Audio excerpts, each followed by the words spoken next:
Intractable is one of the worst Spider-Man stories ever created. I can say this because I created it. In a world where deconstructionist stories are generally met with praise, we are often told and trained to believe that if you reevaluate and break down a character, it can lead to some generally profound storytelling.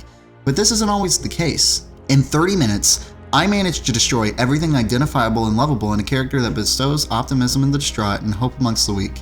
I managed to take a character that jokes when he's about to wet his suit to literally wetting his suit, but only through his tears. We start off with a Peter that is inexplicably in the woods, possibly living out there, but there's no clear set design or direction. All it looks like is just him setting some sticks together and breaking a trout's neck with some biodegradable webbing like a dick. With no clear understanding as to why he's even out here, we quickly jump back in time with the first title card of the film stamped in our faces as we are assumed to understand that this is a dark story immediately through the moody lighting and dead stoic stare from Peter. We open with a generic setup, Peter waking up to his alarm, potentially realizing that he is late, though perhaps he doesn't care because it's sad. He's lethargic in the way he awakens, moves, everything just feels overall sluggish. The story is banking off of the idea that we understand that he has already been bitten by the spider.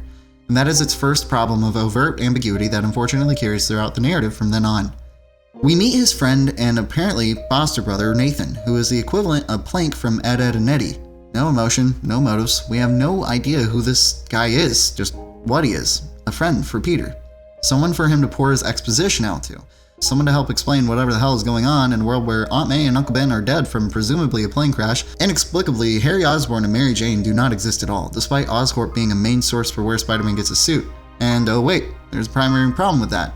Spider-Man doesn't even have a suit all of his own in this. It is some hyperactive exoskeleton Alienware garbage that he is given with one ultimatum.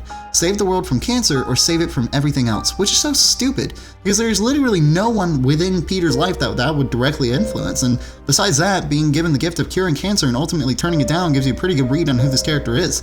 Irresponsible, extremely selfish, and turning the most incredible opportunity in the medical world down in order to become a thrill-seeking vigilante that will maybe save 2 or 3 people a night, and an idiot. An absolute idiot. If the true Peter Parker ever had the opportunity, he'd give up everything he has to save millions because he knows it's the right thing to do, but here we are, directed into a corner of circular immorality where we are meant to empathize with this decision, donning on a suit that, as cool as the comic symbiote suit is, has no relevance to who this character is supposed to be.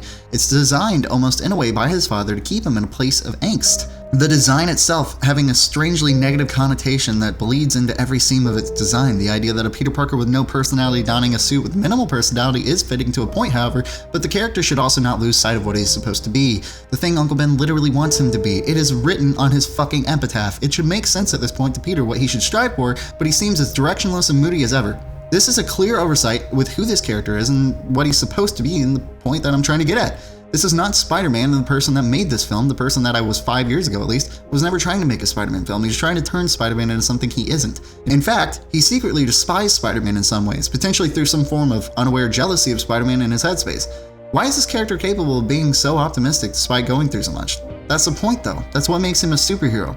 Not his supernatural powers and his ability to combat equal to or greater fantastical threats, but that he is a ray of hope and someone for people to aspire towards. Someone for people to model after with a clear morality to abide behind. The circumstances that you place Spider-Man in can vary as much as you like, but you can't strip the character of something that he just undoubtedly is. Growing up in the emotionally taxing circumstances that I was sometimes surrounded by, despite having a fairly decent life, you tend to project deeply into whatever you're working on in ways that you didn't even realize. So some of this is permissible. It is also an achievement in its own right that this was made at all given my complete lack of resources.